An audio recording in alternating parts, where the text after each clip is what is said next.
नमस्कार दोस्तों, स्वागत है एक बार फिर से आप सभी लोगों का कण्वा नगरी लाइव में। साथ ही साथ फेसबुक पर भी मेरा पेज है जनता की आवाज़। और जैसा आप सभी को पता है कि नगर निगम के चुनाव अक्टूबर में बताया जा रहा है कि अक्टूबर में होंगे। और पार्टियां अगर बात की जाए तो कोटद्वार में दो ही पार्टियां हैं, कांग्रेस और बीजेपी। और पिछली बार जैसा आपने देखा कि बीजेपी की जो कांग्रेस की हेमलता नेगी जी मेयर पद पे वो चुनी गई थी। अभी कार्यकाल उनका ख़त्म हो गया और सभी लोग तैयारी कर रहे हैं।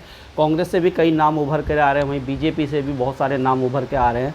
और एक आज हम कांग्रेस के पूर्व जो महासचिव हैं रुपेंद्र नेगी जी, उनके पास आए हैं और जानने की कोशिश करेंगे कि क्या कुछ कोटद्वार के विषय पे भी बात करेंगे। और साथ ही साथ जो मेयर में हमने ये भी सुना है कि वो भी एक मेयर पद के जो टिकट के दावेदार हैं। और जैसा सभी पार्टियों के लोग कहते हैं कि जब पार्टी टिकट देगी तो वो ज़रूर चुनाव लड़ेंगे, लेकिन तैयारियां बहुत सारे लोगों की रहती है। चलिए बात करते हैं। सर, सबसे पहले तो स्वागत है आपका। धन्यवाद थापा जी, आप हमारे तक पहुँचे।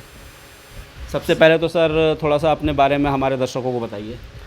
सर्वप्रथम तो आपके दर्शकों को मेरा सादर प्रणाम। मेरा नाम रुपेंद्र नेगी है और मैं इसमें प्रदेश महासचिव उत्तराखंड कांग्रेस सोशल मीडिया में काम कर रहा हूँ। इससे पहले प्रदेश महासचिव यूथ कांग्रेस के पद पे मैं पूरे प्रदेश में काम करने का मुझे मौका मिला। सर, अगर कोटद्वार की बात की जाए तो अब मेयर के भी चुनाव हैं, तो किन मुद्दों पर ये चुनाव कांग्रेस लड़ेगी? थापा जी, कोटद्वार के अंदर मुद्दों की कमी नहीं है, बहुत सारे मुद्दे हैं और काफ़ी हमारे सीनियर नेताओं ने या काफ़ी समय से कोटद्वार के लोगों ने अपने कोटद्वार के विकास को रुकते हुए हमने देखा है। पिछले 10 साल में हमारा विकास पूरी तरीके से रुका हुआ हम महसूस कर रहे हैं। और ये मैं अकेला महसूस नहीं कर रहा हूँ, ये मैं समझता हूँ कोटद्वार की समस्त जनता महसूस कर रही है। हमारा कोटद्वार का मुख्य विकास का जो हमारा एक आवागमन का होता है, हमारा शहर से लिंक हो जो होता है हमारा, तो आप देखेंगे नजीबाबाद कोटद्वार हमारी रोड किस हालत में अभी तक है।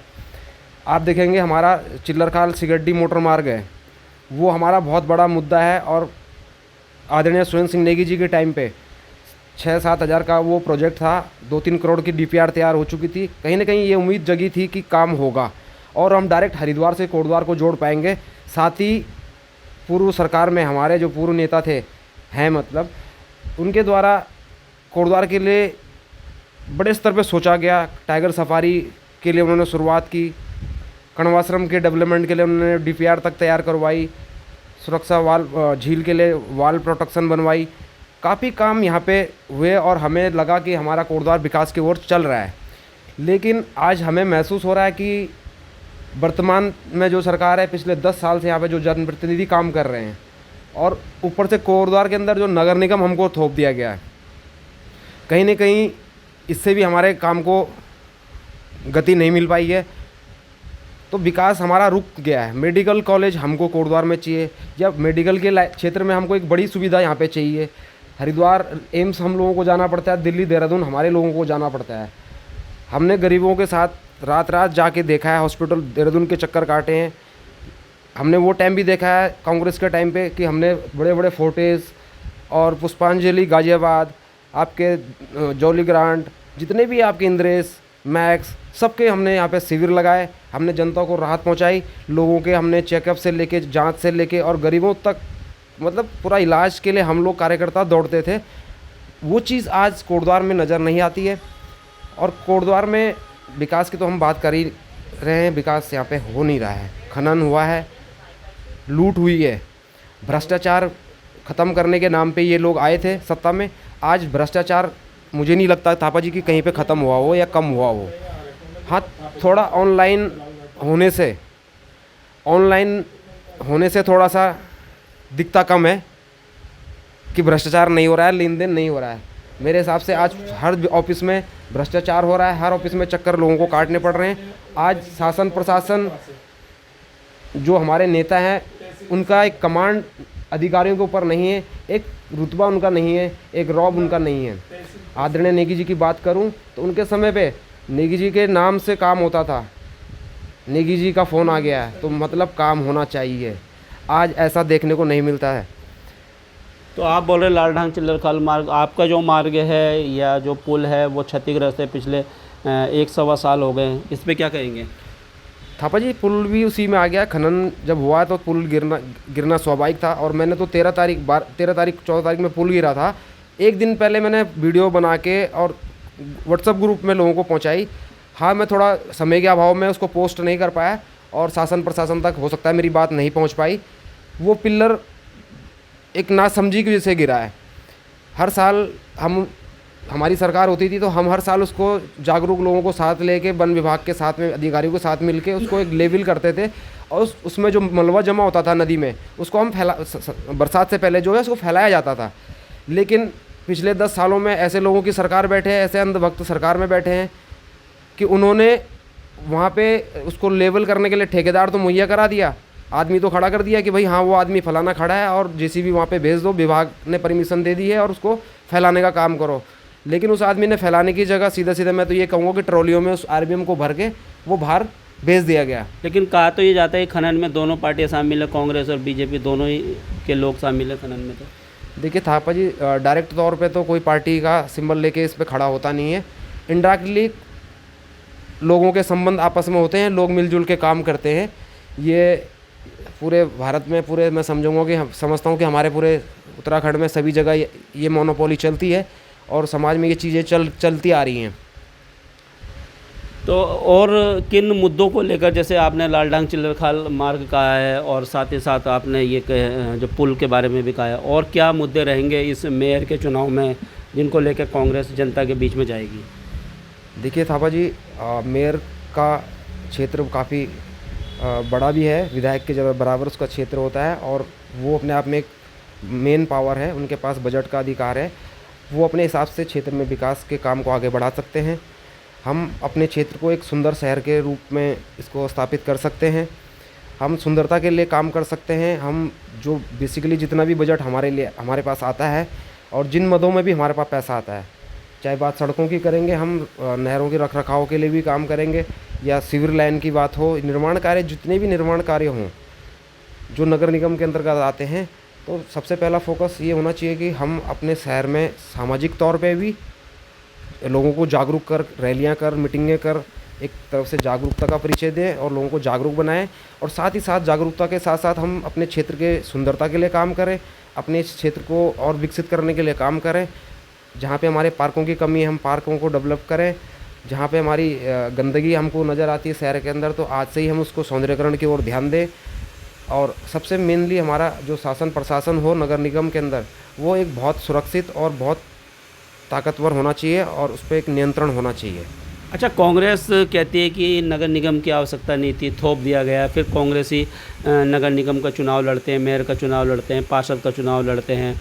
और कोटद्वार की जनता ने भी पहला जो मेयर है वो कांग्रेस का ही दिया है और उन्होंने ये कहा था कि बजट हमें जो है उस प्रकार से जो है राज्य सरकार या जो सरकारें हैं वो बजट नहीं दे रही है। फिर आप कैसे कह सकते हैं कि आगे जो है सौंदर्य करेंगे या दूसरे, फिर अगर जनता आपको फिर वोट करती है, कांग्रेस को जिताती है, तो कैसे काम होगा फिर?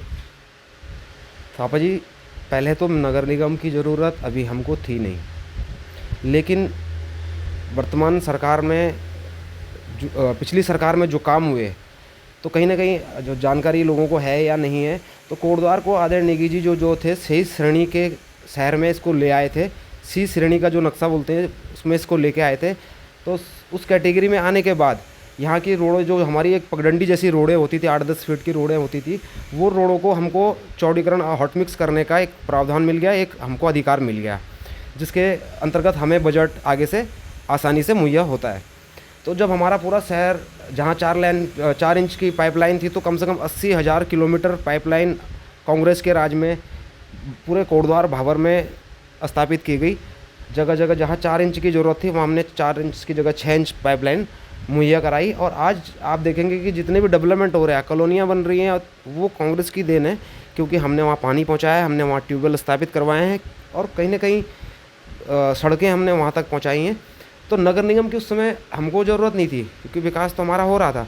लेकिन बीजेपी को, अब सरकार बीजेपी की आई, तो बीजेपी को काम और ठेकेदारों को काम करने के लिए उनके पास कोई माध्यम नहीं नज़र आ रहा था, तो उन्होंने इसको नगर निगम में तब्दील करवा दिया।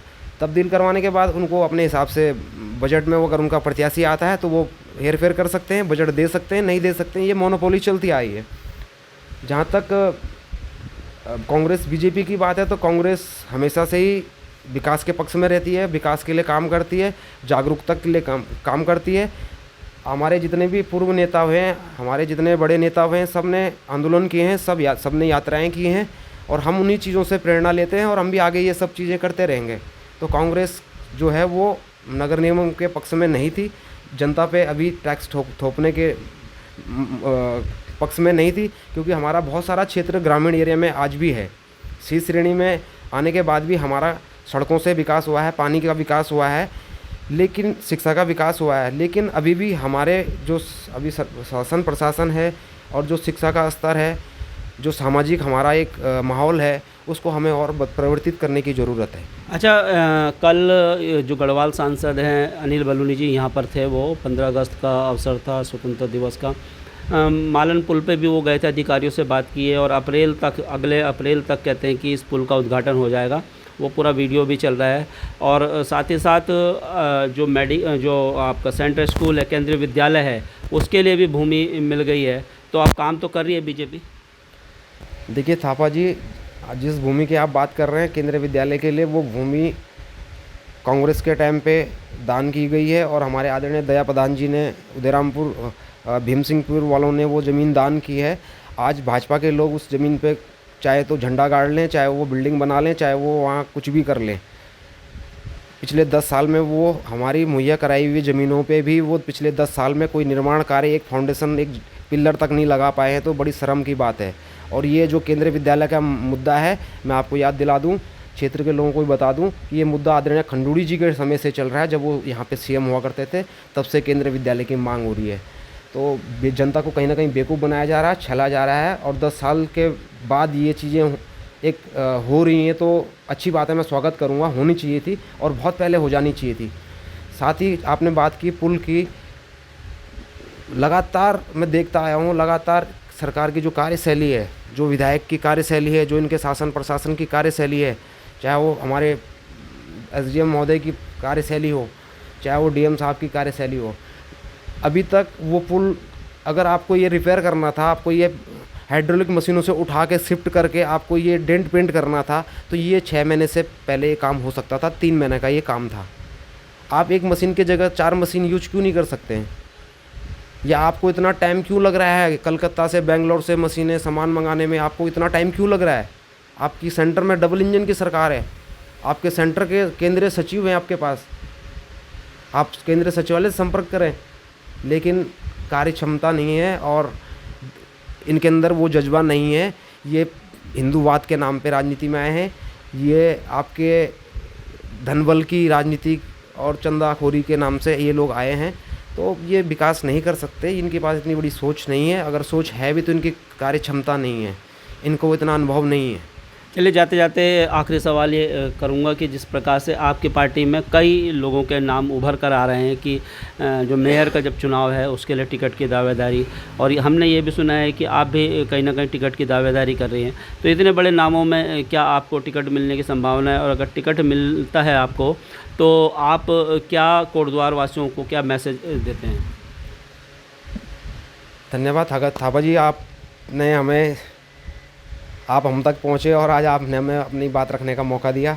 एक बार फिर मैं आपका दिल से धन्यवाद करता हूँ। जहाँ तक आपने कहा कि मेयर का चुनाव है और मेयर में आप भी दावेदार के रूप में हैं, तो थापा जी ये सही है कि हम राजनीति में हैं और आज से नहीं, 2002 से 2003 से छात्र राजनीति से मेरी शुरुआत हुई है। मैंने पहला चुनाव ही पार्टिसिपेट जब मैं 11वीं में था और कण्वा घाटी इंटर कॉलेज में पढ़ाई कर रहा था, तो मैंने जिला पंचायत में एक भाई हमारे युवराज पटवाल, वो हमारे उस समय युवा नेता हुआ करते थे, आज भी हैं, उनके चुनाव से मैंने शुरुआत की और कर्मठता से मैंने फ्रंट में रह के 400-500 लोगों की मेरी वोट हुआ करती थी उस समय के इंटर कॉलेज के अंदर। तो मेरी कार्य क्षमता को देखते हुए उनके द्वारा मुझे राजनीति में, एक तरह से मैं कहूँगा कि मेरी शुरुआत वहाँ से हुई। और उसके बाद मैं कॉलेज हो, महाविद्यालय कोटद्वार में एफआर पद हेतु लड़ा हूँ। काफ़ी समय तक मैं छात्र राजनीति में रहा, कई अध्यक्ष हमने वहाँ पे स्थापित किए। उसके बाद जिला उपाध्यक्ष मैं NSUI का 2008 में जाके फर्स्ट इलेक्टेड। राहुल जी का पायलट प्रोजेक्ट था। भारत की राजनीति में राहुल गांधी की एक तरफ से आप समझेंगे कि एंट्री राहुल जी की हुई थी। तब हम NSUI से राहुल जी ने एक नारा दिया था, ज्वाइन NSUI टुडे और लीड इंडिया टुमारो। तो थापा जी कहीं ना कहीं इस नारे से, मैं राहुल जी के इस नारे से बहुत प्रभावित हुआ था और 2008 में मैं तन मन धन से मैंने सोचा था कि मैं अब पॉलिटिक्स ही करूँगा और इसके अलावा मैं कुछ और नहीं करूँगा।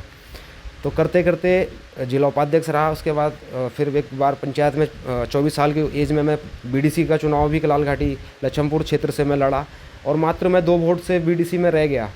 तब मेरी उम्र मात्र 24 साल थी और मेरे ही साथ में उस समय आदरणीय गीता नेगी जी दीदी जो हैं वो ब्लॉक प्रमुख बनी थी और उनके साथ मुझे ब्लॉक में कई बार उनके साथ उस समय पे जाने का और कई विकास कार्यों को लेके भी मुझे जाने का अवसर मिला।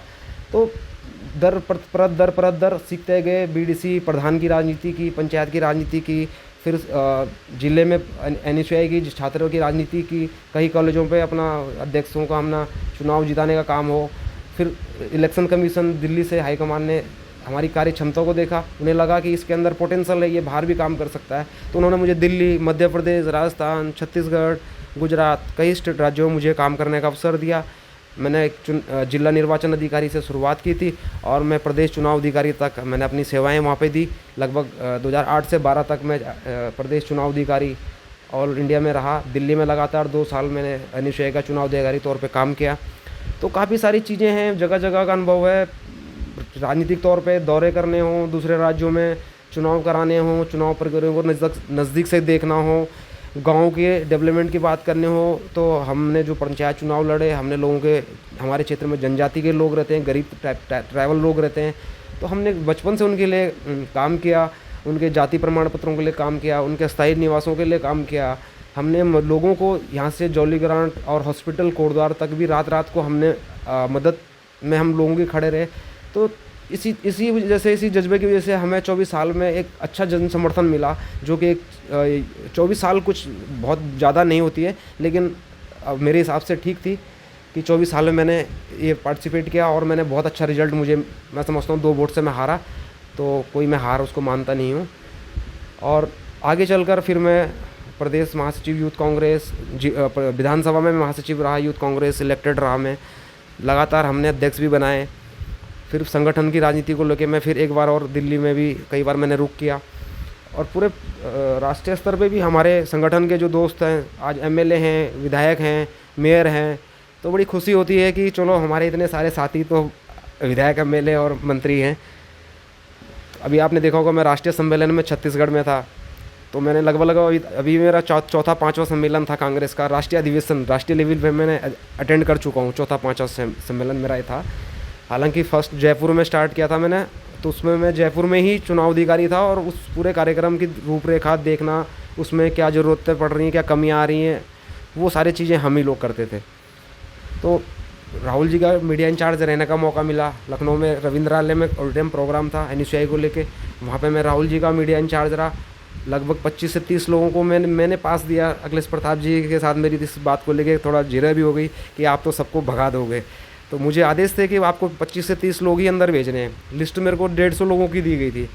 तो कहीं ना कहीं बड़े वैसा काम होता है और सुरक्षा को लिहाज से राहुल जी की सुरक्षा को लेकर बड़ा महत्वपूर्ण जिम्मेदारी वो अमृता धवन जी के द्वारा मुझे दी गई थी।